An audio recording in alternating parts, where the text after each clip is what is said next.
about time. What's going on? Rumor Report, Rumor Report. This is the Rumor Report. Talk to him. With Angela Yee on The Breakfast Club. Well, Nicki Minaj, Super Freaky Girl, has debuted at #1 on the Billboard Hot 100. She's the first solo female rapper since Lauryn Hill in 1998 to have that #1 spot with no accompaniment. That's so dope. Congratulations to her, and I like that record a lot. That record is dope. I'm sure we'll add that up here in a little bit. I think the record's dope.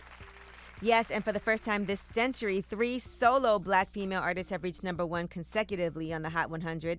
That would be Lizzo, Beyonce, and Nicki Minaj. So congratulations to her. That is historic.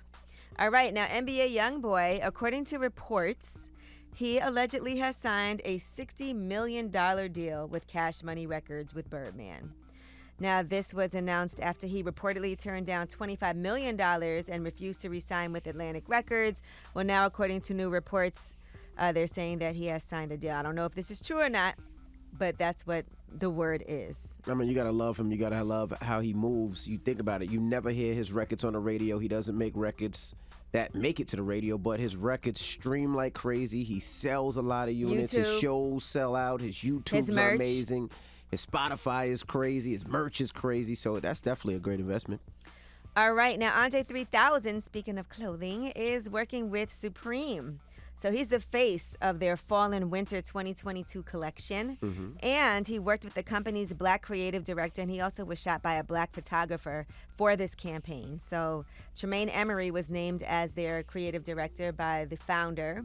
And they said his onboarding was the first major creative appointment since Supreme was acquired by VF Corp for $2.1 billion in late 2020. And so congratulations to them for making all of this happen. That's dope.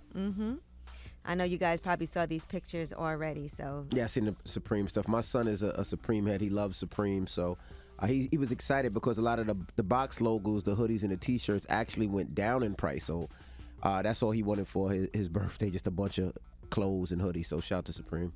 All right, now Drink Champs. Issa Rae is up next on Drink Champs, and she did share a preview of her episode. She said that it's the most faded she's ever been during an interview.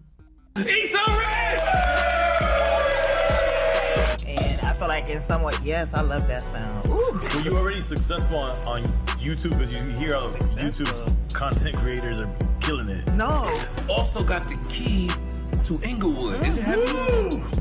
Is it heavy? No, it's like plastic. What is your relationship to I Am Other? Oh man, shout out to Pharrell. With rap shit, we wanted to drop the first 2 episodes because I think you could get more of a complete picture. Was it ever at all inspired at all by City Girls at all? What the f***? Ooh, Nori, you messy. Hey man, it's a new show, Messy with Nori. Right. It popped up in the Googles, I'm sorry. Messiega.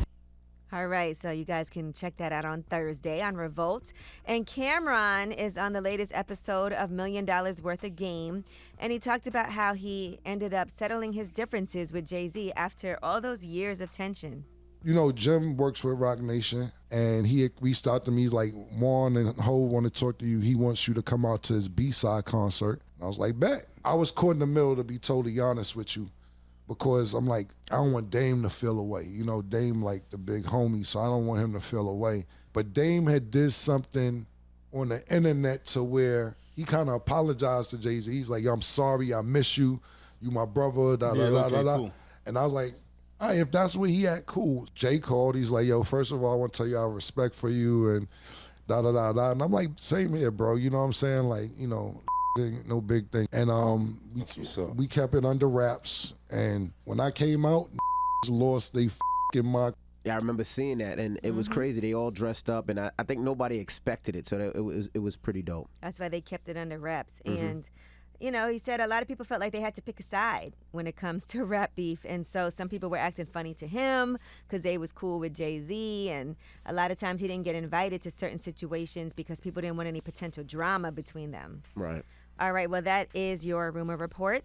You know what Nori should do? Nori should have a throw-up counter. Like how many artists and people that go on Drink Champs throw up after. Who threw up?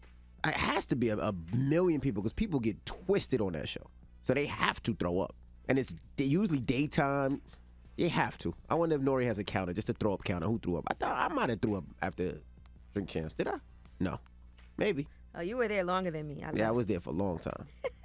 I left. I had to go do some work for, I think I was doing some posts for McDonald's, and I had to watch How to Get Away with Murder. The craziest thing is you pulled a Rick Ross. You said you had to go to the bathroom and never came back. I told y'all ahead of time. No. He was like, I'll be right back. Let's be clear. And then you bounced. We didn't see you for hours. I told y'all ahead of time because you got there late. I did. And I told them, I said, look, I have to leave at this specific time because I have to go watch the show and tweet during it. I'm getting a check for it. Okay. And then look, I had to slide out. All right. Well, Donkey Today is up next. Charlamagne is out. If you want to give somebody Donkey Today, 800-585-1051. It's The Breakfast Club. Come on.